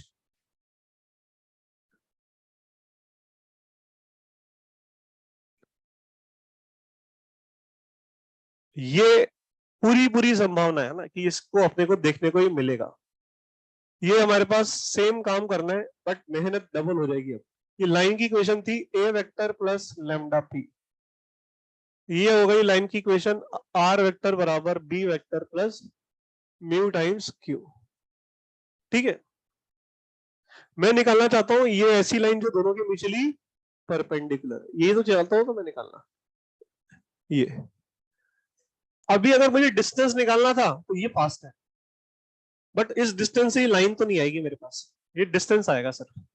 अगर मुझे ये लाइन की इक्वेशन निकालनी है तो मुझे ऑब्वियसली इस लाइन का दो तरीके से है, या तो मेरे को इस लाइन पे एक पॉइंट मिल जाए और इसका डायरेक्शन मिल जाए, या फिर मुझे इस लाइन पे दो पॉइंट मिल जाए। तो क्या मैं ये इस पॉइंट को निकाल सकता हूँ, इसको और इसको? और अगर मैं इन दोनों के पोजीशन वेक्टर निकाल लूं तो फिर क्या ये लाइन की इक्वेशन आ जाएगी? तो पहला लेक्चर जब अपने लाइन ऑफ इंटरसेक्शन से पहले पढ़ा था, वेक्टर इक्वेशन ऑफ लाइन, तो सबसे पहले अपन ने पढ़ा था एक लाइन एक पॉइंट से पास हो रही है और एक वेक्टर के साथ कोलिनियर है। उसी के जस्ट नीचे अपन ने पढ़ा था एक लाइन जो दो पॉइंट से पास हो रही है। तो जिनको भी आता है, अगर मैं ये दोनों पॉइंट के पोजीशन वेक्टर निकाल लूं तो क्या इस लाइन की इक्वेशन आ जाएगी क्या? तो यही मेरी लाइन ऑफ शॉर्टेस्ट डिस्टेंस वाली लाइन है, लाइन ऑफ शॉर्टेस्ट डिस्टेंस। अब ये कैसे निकालेंगे? तो इसके लिए कुछ करना नहीं है, लेकिन मेहनत लगेगी। ये पॉइंट निकालना पड़ेगा, इसका पोजीशन वेक्टर और इसका पोजीशन वेक्टर निकालना पड़ेगा। ये कैसे निकलेगा? ये जो पॉइंट है क्या ये इस लाइन पे लाई कर रहा है? तो यही तो जनरल पॉइंट हुआ इस लाइन का। हम लोग इसकी को मान लेंगे ये है ए वेक्टर प्लस लैम्डा पी। ये हमारा कोई ना कोई लैम्डा की वैल्यू के लिए होगा। इसी तरह से ये भी जनरल पॉइंट है, तो इसको यही मान लेंगे हम लोग, B plus mu times Q. समझ में नहीं आया? अब मैं क्या ये वेक्टर लिख सकता हूँ एम एन वेक्टर? तो अब एम एन वेक्टर भी मैं लिख लूंगा। एम एन वेक्टर कैसे लिखेंगे? इसका पोजीशन वेक्टर माइनस इसका पोजीशन वेक्टर। अब उसमें दो वेरिएबल होंगे, एक तो लैम्डा और एक म्यू, मुझे दोनों ही निकालने हैं।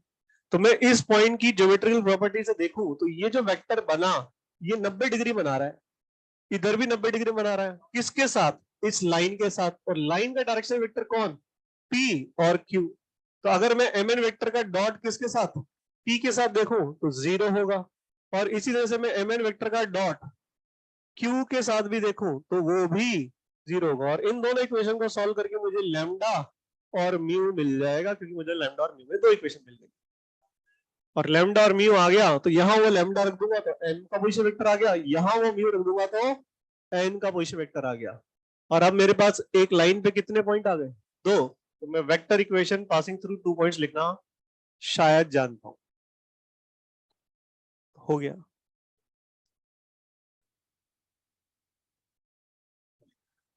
अभी हमने यहाँ पर क्या पूछा है सवाल? Line of shortest distance. अगर मुझे लाइन ऑफ शॉर्टेस्ट डिस्टेंस निकालनी है तो वो ऑप्शन मेरे लिए है ही नहीं वाला मेथड। नहीं समझ में आया? लेकिन अगर मुझे सिर्फ शॉर्टेस्ट डिस्टेंस निकालना है तो फिर मैं वही मेथड प्रेफर करूंगा, ये नहीं करूंगा। कुछ लोग बोलेंगे सर यही पढ़ लेते ना, उसको तो हटा दो, ये निकालो और फिर अब एमएन का क्या निकाल दो, डिस्टेंस। समझ में आई मेरी बात?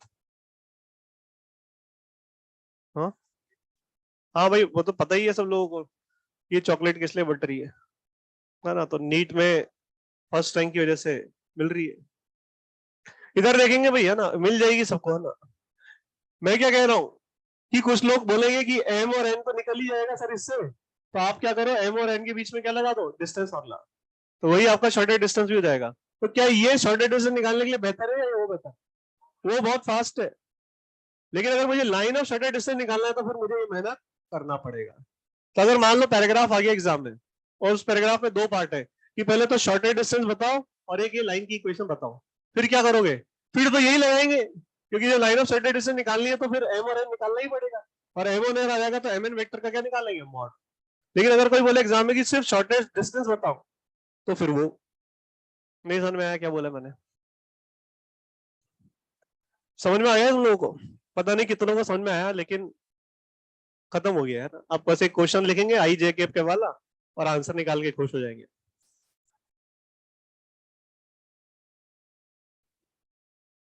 ओ, बंद कर दो।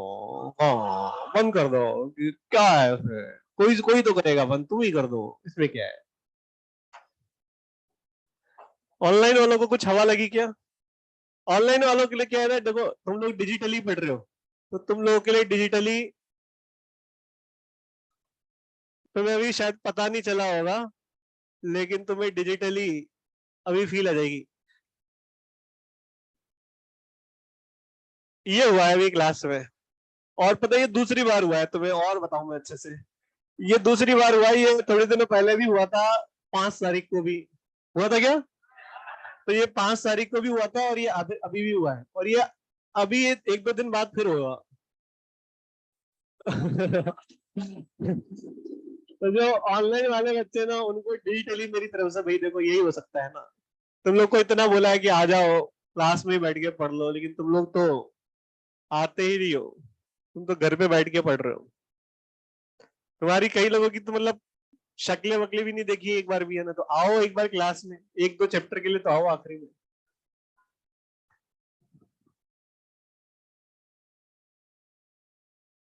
एडवांस का रिजल्ट अभी नहीं आया, अभी तो नीट का रिजल्ट आया। नीट के रिजल्ट में फर्स्ट रैंक आई है एलियन से ना, तो उसकी वजह से बटी है चॉकलेट्स। तो तुम लोग मतलब डिजिटली खाओ और क्या चॉकलेट।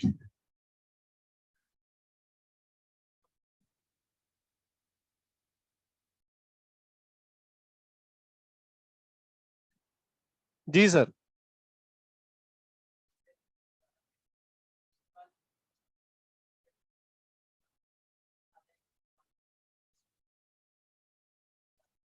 क्या? हाँ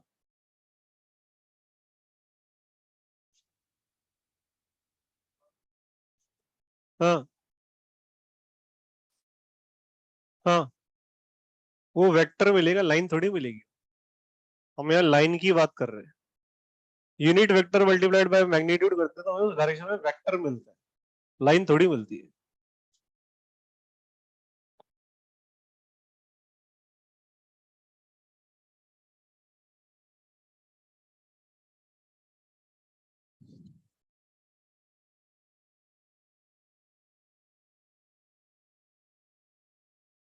नीट के अंदर अभी जो रिजल्ट है, किसी को पता है टॉप 100 रैंक्स के बीच में मार्क्स का कितना अंतर है? किसी को पता है? हाँ हाँ,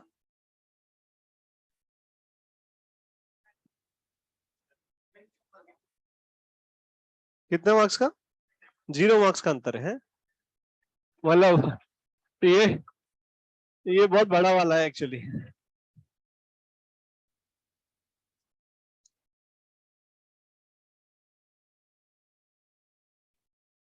मतलब पता करें, है ना? पता चलेगा कि टॉप 100 वाले मार्क्स, जो बच्चे जो टॉप 100 रैंक लेकर आते हैं, उनमें नीट के अंदर देखें इस बार कितना अंतर है मार्क्स का। तो मार्क्स का अंतर देख करके उन लोग को थोड़ी हैरानी होगी। मतलब किसी दिन किसी बच्चे के 2 3 4 क्वेश्चन जो सही हो सकते थे अगर किसी ने गलत कर दिए और किसी ने वही क्वेश्चन सही कर दिए, तो कैसे रैंक मतलब एग्जाम में चेंज होती है कुछ क्वेश्चंस की वजह से। देखें जा करके ना, स्टैट्स देखें, मेरे बोलने से नहीं, मतलब जाके चेक करें उसको ना कि क्या रिजल्ट, कितने मार्क्स पे क्या रैंक आई है, तो उससे पता चलेगा कि कंपटीशन कितना टफ होते जा रहे हैं ना। कुछ कुछ मार्क्स के लिए ही कितनी सारी रैंक्स मतलब हम लोग फ्लक्चुएट करते हुए देख लेते हैं। ऑनलाइन में एक स्टूडेंट ने आंसर दिया है 17 मार्क्स का अंतर है 1 से 100 रैंक के बीच में, मतलब 100 रैंक कंप्लीट हो रही है। मैं तो कह रहा हूँ बाकी लोग भी घर पे आके चेक करें इस डेटा को। 17 नंबर या 20 नंबर या 15 नंबर, या किसी किसी को लगता होगा कि 1 से लेके 100 रैंक के बीच के अंतर तो अंतर शायद 30 नंबर का होता होगा या 40 का होता होगा। चेक करें कि पिछले साल इस साल इस तरह से किस तरह से जो मार्क्स का डिफरेंस है ना वो कम होते होते कितनी रैंक्स में डिस्ट्रीब्यूट हो जाता है।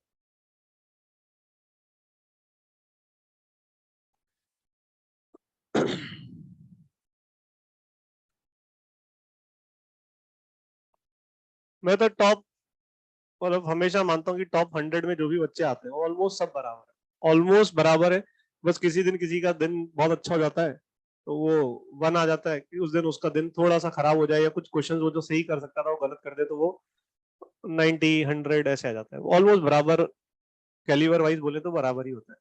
किसी ना किसी एक को तो कभी ना कभी मतलब रैंक आना ही है मन, तो किसी का 1 आएगा किसी का 100 आएगा, लेकिन ऑलमोस्ट कैलिबर वाइज देखें तो ऑलमोस्ट बराबर, बहुत मामूली सा अंतर होता है। बट ये अंतर जेई में थोड़ा बड़ा होता है। मैं नीट की बात कर रहा हूँ ना, जेई के अंदर अगर ये डिफरेंस देखेंगे तो थोड़ा सा बड़ा हो जाता है। इस बार मार्क्स का कट ऑफ और जो डिफरेंस ऑफ रैंक है ना वो कम जाएगा पिछली बार से, क्योंकि इस बार टेक्निकल ग्लिचेस जो हुए बच्चों के साथ, तो उसमें अच्छे बच्चों के भी नंबर थोड़े से कम हो रहे हैं। तो उसकी वजह से जो मतलब पहले जो मार्क्स पे पिछले साल रैंक थी ना, उसी मार्क्स पे इस बार बहुत अच्छी रैंक आएगी, मतलब बहुत खासा डिफरेंस है इस बार। आ जाएगा उसका भी रिजल्ट तो पता चल जाएगा, अभी तो प्रिडिक्शन है से सारे। बट आज 9 तारीख है शायद, तो कल रात या परसों मोस्ट प्रोबेबली। हाँ, वो एक्चुअली कई बार वो एक दिन पहले ही रात को निकाल देते हैं ना, बोलते हैं वो अगले दिन, लेकिन निकाल पहले देते हैं कई बार। ठीक है, तो एक क्वेश्चन कर लेते हैं।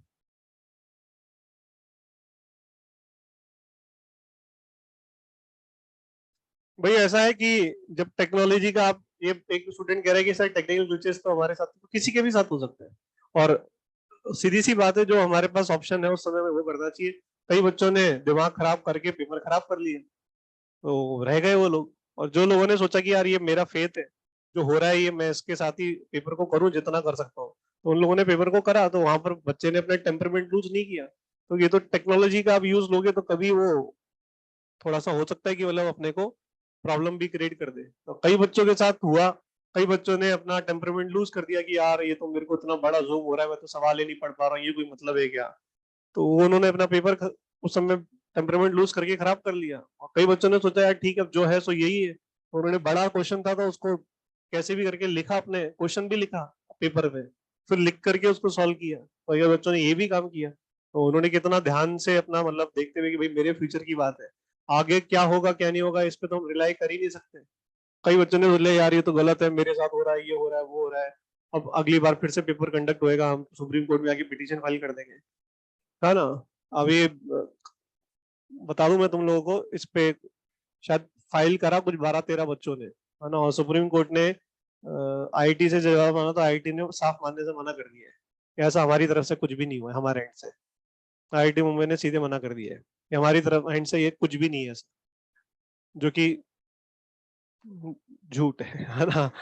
हुआ तो है ही सही। और हर सेंटर पे, कोटा के अंदर भी 1 2 सेंटर मिल जाएंगे, जयपुर के अंदर भी 1 2 सेंटर थे, तो पर्टिकुलर कुछ कुछ जगह पर हुआ तो है। इसमें कोई दोहराई नहीं है, जिन बच्चों के साथ हुआ है सारे तो झूठ नहीं बोलेंगे, देखो कुछ तो होते हैं। कुछ तो क्या होते हैं कि जैसे पता चल गया कि ऐसा हुआ था तो वो भी बोलेंगे हाँ मेरे साथ भी हुआ था, वो तो बोलेंगे क्योंकि उनका पेपर उनको पता था कि खराब जा रहा है, और वैसे भी तो वो होते हैं, वो ऐसे 20 25% लोग जुड़ जाते हैं साथ में। बट लेकिन अच्छे बच्चे, जब जो बच्चे अच्छा कर रहे हैं ना वो बोलते हैं, तो वो झूठ नहीं बोलते ना। जो बच्चे लाने वाले ही है अच्छी रैंक, तो वो लोग बोलेंगे तो झूठ नहीं बोलेंगे। तो अब मानना वाला कर दिया उन्होंने कि हम तो नहीं मान रहे।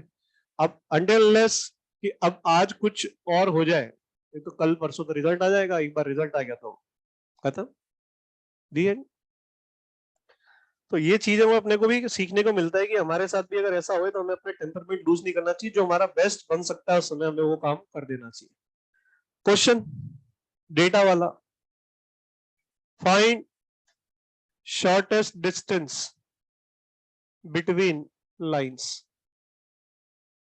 आर वेक्टर बराबर i plus 2j plus k, lambda times i minus j plus k. R vector बराबर 2i minus j minus k plus mu times 2i plus j plus 2k। क्या लाइंस पैरेलल है? तो सीधी सी बात है, shortest distance पूछा है मैंने तो हम यही वाला फॉर्मूला लगाएंगे अभी तो। लेकिन अगर मुझे लाइन ऑफ शॉर्टेस्ट डिस्टेंस निकालना तो ये तुम्हारा पार्ट होमवर्क है।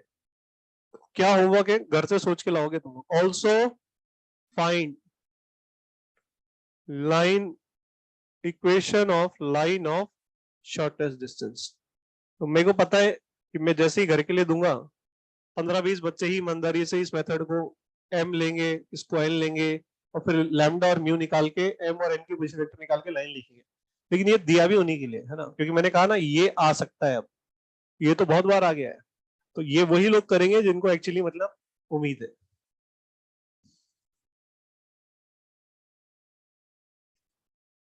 तो ये घर के लिए, बाकी शॉर्टेस्ट डिस्टेंस अभी निकाल देंगे फटाफट फॉर्मूला लगा करके।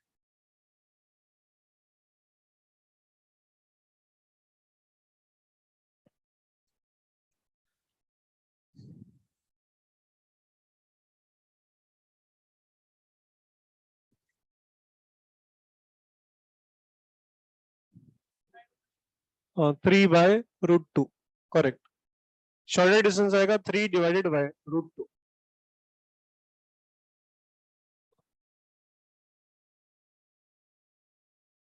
घर के लिए अगर करें तो रफ में सॉल्व कर ले, मुझे तो सिर्फ आंसर से मतलब। कैलकुलेशन तुम कहीं पर भी करो, मेरे को सिर्फ आंसर से मतलब है।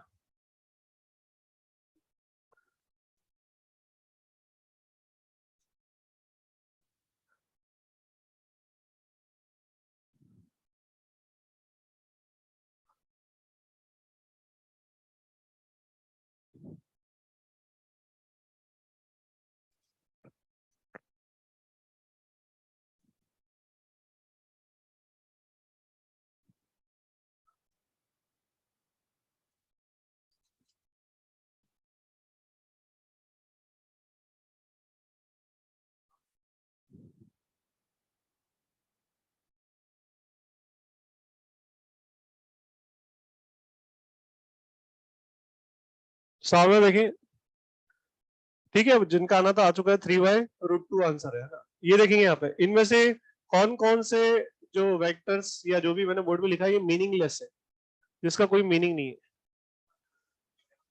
हाँ हाँ, सेकेंड थर्ड मतलब फर्स्ट वाले का मीनिंग है, मतलब कि ए डॉट बी का डॉट बी के साथ सही होता है। ये फर्जी है, ये एक स्केलर है और ये वेक्टर है। स्केलर और वेक्टर में डॉट नहीं आ सकता। ये भी मीनिंगलेस है, क्योंकि ये एक वेक्टर है, ये भी वेक्टर है, बीच में ऑपरेटर चाहिए था, या तो प्लस या माइनस या डॉट या क्रॉस। ये भी मीनिंगलेस है। ये सही है क्योंकि ये स्केलर है, तो ये कुछ वैल्यू आएगी 6, 10, -11, -12, और ये क्या लिखा है? Scalar into vector. ये चलेगा, इनके लिए कोई ऑपरेटर की जरूरत नहीं है। ये सही है क्योंकि एक वेक्टर है, ये भी वेक्टर है, वेक्टर का वेक्टर के साथ डॉट हो सकता है। ये भी सही है, ये एक वेक्टर है, ये एक वेक्टर है, इनका क्रॉस हो सकता है। ये गलत है क्योंकि ये स्केलर है, ये वेक्टर है, इनका क्रॉस नहीं हो सकता। तब हमें यही पढ़ना है, इस चीज को अपन पढ़ने वाले हैं अभी, और ये सबसे इंपॉर्टेंट चीज है इस चैप्टर की। STP scalar triple product. Scalar triple product कितने वेक्टर है? 3। इनका ये रिजल्ट क्या आएगा? स्केलर, इसलिए स्केलर ट्रिपल प्रोडक्ट। और ये वेक्टर प्रोडक्ट आएगा तो इसको वेक्टर ट्रिपल प्रोडक्ट कहते हैं। क्या कहते हैं इसको? Vector triple product. और ये सबसे इंपॉर्टेंट चीज है इस पूरे चैप्टर में, स्केलर ट्रिपल प्रोडक्ट। इसके लिए बहुत हद तक डिटरमिनेंट की प्रॉपर्टीज का काफी बड़ा रोल आता है। तो जिन बच्चों को डिटरमिनेंट चैप्टर की प्रॉपर्टीज नहीं आती अप्लाई करनी, उनको ये समझ में नहीं आता है। स्केलर ट्रिपल प्रोडक्ट हेडिंग डालेंगे, scalar triple product, STP, very very important.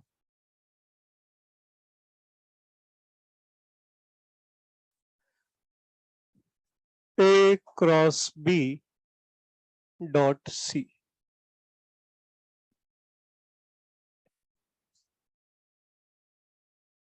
मेरा मन तो ये था कि जो सोच के आया था कि ये करा दूंगा आज, ताकि तुम लोग आराम से संडे को बैठ के इसके सवाल कर पाओ, बट हो नहीं पाया क्योंकि इलस्ट्रेशंस वेक्टर प्रोडक्ट के भी जरूरी थे। तो अपन अब इसको देख रहे हैं, है ना। ये बेहद इंपॉर्टेंट है, मैं बता दूंगा ना, इसको बहुत सिंसियरली अपने को पढ़ना पड़ेगा।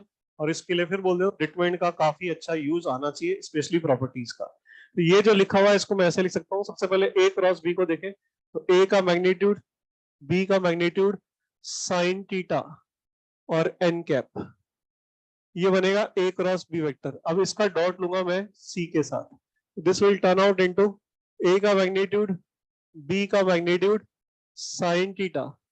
अब ये जो वैल्यू है ये तो स्केलर हो गई। अब इन दोनों का डॉट लूंगा, इन दोनों का डॉट लेंगे तो एन कैप का मैग्नीट्यूड, सी का मैग्नीट्यूड और इन दोनों के बीच के एंगल का कॉस। लेट मी से कि वो एंगल अल्फा है, तो ये कितना हो गया? Cos alpha. ये वैल्यू तो 1 होगी, यूनिट वेक्टर है क्योंकि ये तो 1 हो गया। तो अगर अपन इसको ध्यान से समझने की कोशिश करें तो ये ऐसा कुछ हो रहा है यहाँ पे। ताकि ज्योमेट्रिकली अगर चीजों को समझ ले तो बहुत हद तक आसान हो जाता है काफी काम। ये हमारे पास एक पैरेलल पाइप बनाया गया है। पैरेलल पाइप हमने शुरुआत में पढ़ा था, है ना। इसके बारे में कुछ रिजल्ट्स पहले भी अपन ने देखे थे। ये एक प्रिज्म होता है जिसका कि बेस पैरेललोग्राम होता है। तो यहाँ पर हम लोग क्या देख रहे हैं कि इस पॉइंट से मान लेते हैं कि ये वेक्टर, या तुम ऐसा सोचो, यहां से देखो और आसान देखेगा। ये मान लो ये वाला वेक्टर है ए वेक्टर और ये वाला वेक्टर है बी वेक्टर। तो ए और बी के बीच का एंगल कितना लिया मैंने? देखो थीटा। अब फील करना पड़ेगा कि ये हो क्या रहा है ना। अगर क्योंकि बोर्ड पे कभी भी 3D का फोटो बनेगा नहीं और हम इमेजिन नहीं करेंगे तो हमको अंडरस्टैंडिंग कभी भी नहीं आ सकती है। तो हम ये फील करें कि ए क्रॉस बी क्या होगा? बाहर निकलता हुआ वेक्टर। तो ये बाहर निकलता हुआ वेक्टर में ऐसे शो कर रहा हूं, this is your N vector जो कि ए क्रॉस बी है। अब ये वाला वेक्टर ए है, ये बी है और ये सी है, ये सी वेक्टर है। तो सी वेक्टर और एन वेक्टर के बीच का जो एंगल मैंने उधर लिखा है वो लिखा है मैंने अल्फा। तो अगर इसका मैं बोलूं मैग्नीट्यूड क्या है, ये पूरा वेक्टर कौन है? ए, तो इसका मैग्नीट्यूड मॉड ए हो गया, इसका मैग्नीट्यूड मॉड बी, इसका मैग्नीट्यूड मॉड सी। और ध्यान से देखें तो मॉड सी कॉस अल्फा ये इसका प्रोजेक्शन हो गया। इसमें ये जो हाइट हो गई ये हो गई तुम्हारी मॉड सी कॉस अल्फा। सोचो, और इसको अगर अपन यहां देखें तो ये, इसको अगर 1 को हटा दें अपन तो ये तुम्हारा क्या बन रहा है और ये क्या बन रहा है, इसको फील करें। ये तुम्हारा है area of parallelogram, area of parallelogram, और ये है तुम्हारा हाइट। तो area of parallelogram into height लिखा हुआ है, और ये जो चीज होती है ये वॉल्यूम कहलाती है ऑफ पैरेललोपाइप। क्योंकि पैरेललोपाइप एक प्रिज्म होता है और प्रिज्म का वॉल्यूम का फॉर्मूला हमें बताया गया है area of base into height, ये होता है फॉर्मूला इसका। तो बेस यहाँ पे कौन था? पैरेललोग्राम। तो पैरेललोग्राम की एडजेसेंट साइड वेक्टर कौन है? ए और बी। तो इस पैरेललोग्राम का एरिया क्या हो गया? ए क्रॉस बी का मैग्नीट्यूड, और इस वेक्टर का जो इस पे प्रोजेक्शन आएगा वही तो हाइट होगा इसका। तो area of base into height becomes the volume of this parallelepiped. हम क्या कह सकते हैं कि A cross B dot C geometrically क्या देता है? ज्योमेट्रिकली ये आपका वॉल्यूम ऑफ एक पैरेललोपाइप देता है, जिसके लिए ये ए vector, B vector, C vector किस तरह के वेक्टर है? को इनिशियल वेक्टर है, एक ही पॉइंट से निकलने वाले वेक्टर है। या इनको कह सकते हैं ये एजेस है, 1 2 3, यानी A vector, B vector, C vector constitute the 3 coterminous edges of the parallelepiped। नहीं समझ में आया? तो यहां पर हम लोग कह सकते हैं कि what is this A cross B dot C geometrically going to give. तो geometrically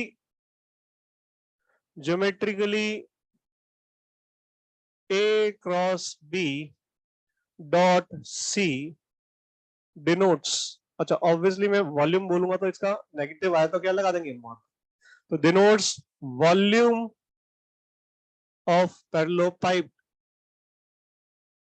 whose coterminous edges are constituting a vector, b vector and c vector। या तुम्हें एजेस वर्ड हटाना है, you can say whose three co-initial vectors are a b and c। co-initial का मतलब है एक ही point से निकलने वाले तीन वेक्टर। नहीं समझ में आया होगा। दूसरी इंपॉर्टेंट बात, ये तो ज्योमेट्रिकल इंटरप्रिटेशन हो गया। दूसरी इंपॉर्टेंट बात, ए क्रॉस बी डॉट सी को, ए क्रॉस बी डॉट सी को बॉक्स प्रोडक्ट लिखा जाता है। इसको लिखा जाता है बॉक्स प्रोडक्ट, ऑर्डर में ए के बाद बी के बाद सी, तो ए के बाद बी के बाद सी, और इसको कहते हैं हम लोग बॉक्स प्रोडक्ट। क्या बोलते हैं उसको? Box product. यानी कि हमारा जो बॉक्स प्रोडक्ट है वो क्या डिनोट कर रहा है यहाँ पे? वॉल्यूम। कभी भी हम बॉक्स में तीन वेक्टर लिखे हुए देखे तो वो क्या डिनोट कर रहा है? वॉल्यूम। और अगर वो बॉक्स प्रोडक्ट जीरो आ गया तो वॉल्यूम जीरो। और वॉल्यूम जीरो होने का मतलब है कि ये जो तीन वेक्टर है ये एक ही प्लेन में आ गए, और एक ही प्लेन में आ गए मतलब सी वेक्टर यहीं पर ही आ गया। अब देखेंगे, इसको फील करेंगे मैथमेटिकली। ये तो अपन ने ऐसे सोचा, अगर ये चीज जीरो हो रही है, ये चीज जीरो हो रही है, तो यहाँ पर क्या जीरो हो रहा है? साइन थीटा और कॉस अल्फा का प्रोडक्ट जीरो हो रहा है, क्योंकि एबीसी तो नॉन जीरो वेक्टर है। तो अगर ये जीरो हो रहा है तो यहाँ पर क्या क्या हो सकता था कि भाई आपका ए और बी दोनों क्या हो जाए? कोलिनियर। तो कोलिनियर होने की वजह से एंगल थीटा क्या हो गया? जीरो या पाई। तो या तो इसने जीरो बना दिया, यानी कि अगर अपना इन तीनों में से कोई भी दो वेक्टर क्या हो जाए? कोलिनियर, तो फिर बॉक्स जीरो हो जाएगा। बट कोलिनियर होना भी तो कोप्लेनर होना ही होता है, क्योंकि दो वेक्टर का पैरेलल है तो वो कोप्लेनर तो हो ही गए। इसके अलावा अगर हम देखें कि मान लेते हैं ए और बी कोलिनियर है ही नहीं, यानी कि इनके बीच में कोई एंगल है जीरो और पाई को छोड़ के ए और बी के बीच में, तो फिर क्या हुआ होगा? तो फिर ये कॉस अल्फा जीरो हुआ होगा, और कॉस अल्फा जीरो होने का मतलब अल्फा 90 डिग्री हुआ होगा। अब अल्फा का मतलब क्या था? ये एंगल जो किसके साथ बना? नॉर्मल। तो नॉर्मल के साथ कौन सा वेक्टर एंगल 90 बनाएगा? जो ए और बी के प्लेन में होगा, तभी तो एंगल 90 डिग्री बनेगा, क्योंकि ए और बी ही तो उसके साथ 90 डिग्री बना रहे हैं। तो इसका मतलब है सी वेक्टर कहाँ आ गया? ए और बी के प्लेन में। इसका मतलब बहुत इंपॉर्टेंट चीज समझ में आ रही है अपने को कि अगर तीन वेक्टर्स कैसे हैं? को प्लेनर, तो उनका बॉक्स जीरो होगा। तो अगर तीन वेक्टर का बॉक्स जीरो है और उनमें से कोई भी दो वेक्टर कोलिनियर नहीं है, तो भी हम कह सकते हैं अगर बॉक्स जीरो है मतलब वो वेक्टर्स कैसे हैं? को प्लेनर, क्योंकि कोलिनियर होना मतलब अपने आप ही को प्लेनर होना। नहीं समझ में आया होगा। तो यहाँ पर हम इन दो तीन चीजों को लिखेंगे, पहले तुम इतना कॉपी करो फटाफट। होमवर्क लिख देता हूं मैं बोर्ड पे।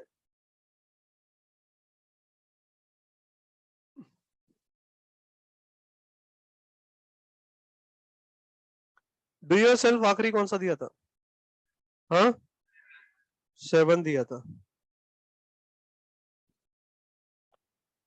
तो एक तो डू योर सेल्फ हमारा 8 और 9 करा जा सकता है आराम से, ठीक है। इसके अलावा ओवन कहां तक दिया था? 30, 34 तक दिया था।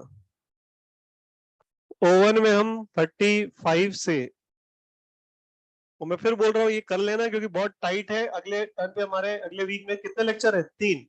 और अभी एसटीपी पूरा बचा हुआ है, वैसे अभी इंट्रोडक्शन हो पाया। एसटीपी भी है, वीटीपी है, वेक्टर इक्वेशन है और मिसलेनियस आर्टिकल है। एकदम लास्ट डे यानी कि फ्राइडे खत्म होगा सिलेबस थ्योरेटिकली। इसलिए जो जो होमवर्क मिल रहा है ना, ये मैं वैसे दे रहा हूँ, जो जो क्वेश्चन तुमको कर ही लेने चाहिए टेस्ट से पहले, उसी हिसाब से दिए जा रहे हैं। 44।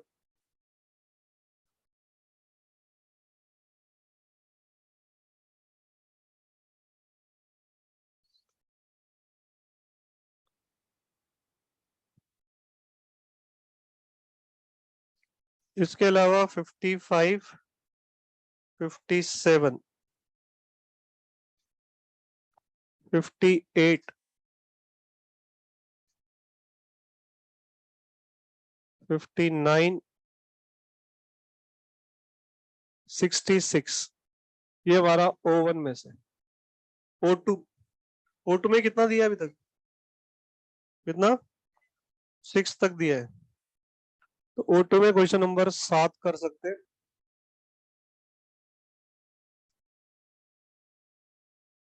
और 27 कर सकते हैं, 7 और 27। S1 में आज हमने कहां तक किया था? 13 तक।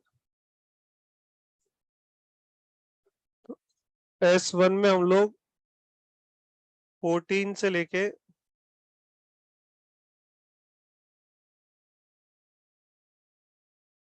20 तक कर सकते हैं।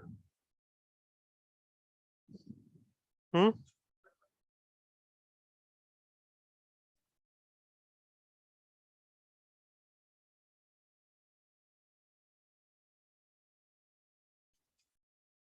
इसमें एक 27 भी ऐड कर ले तो मेरे हिसाब से ये ठीक है ना। संडे के दिन हम लोग, ज्यादा नहीं है ये। कितने क्वेश्चन है? 10-11 क्वेश्चन ये है, 5 ये है, 15 ये हो गए O1 के। और ये हमारे 7 8 9 10, ये 10 सवाल है, तो ज्यादा नहीं है। ऑल्टरनेट क्लास है। हाँ हाँ, और एक रेगुलर रेस। रेगुलर रेस आज कौन सी हुई थी? तो ये 27 नंबर का रेगुलर रेस अलग से। बाकी मैं बता चुका हूं, हमारा एक पीटी है और एक हमारा स्पेशल रेस है। तो वो हमारा अगले वीक के लिए ड्यू है, ऑलरेडी बता दिया गया है, वेनेसडे एंड फ्राइडे। वेनेसडे के दिन हम लोग most probably special race discuss करेंगे और फ्राइडे के दिन हम लोग पीटी डिस्कस करेंगे। तो वेनेसडे और फ्राइडे के दिन ये रेगुलर रेस वाला काम हट जाएगा, अभी से बता दिया है। तो 27 रेस के बाद अब अगले वीक अपनी कोई रेस नहीं जाएगी, है ना। उसके अंदर अपनी जो रेस अब आएगी वो लास्ट डे आएगी, तो वो तो उससे अगले वीक में डिस्कस होगी। ये हमारा होमवर्क है। आई थिंक अभी इतना ही ठीक है ना। आगे क्योंकि जो लिखाने वाला पार्ट है उसमें भी टाइम लगेगा, तो अपन इसी को कंटिन्यू करेंगे अगली क्लास में। बेहद इंपॉर्टेंट बोलूंगा मैं, ये पार्ट चल रहा है ना। इसको जितना भी बताया उतना पढ़ के है, फिर अगली क्लास में इसको अपन आगे बढ़ाएंगे। और अगले टर्न पे अपन कोशिश करेंगे इसको खींच करके वीटीपी को भी साथ में ले लें। तो अगर अगले टर्न पे वीटीपी साथ में आराम से हो जाता है, तो फिर हम कह सकते हैं कि हमारे पास टाइम होगा लास्ट डे पे, वेक्टर उससे पहले खत्म कर देंगे अगर वीटीपी अपन खत्म कर दे तो। कोशिश रहेगी, देखते हैं डिपेंडिंग ऑन कितना टाइम रहता है। The end of the class.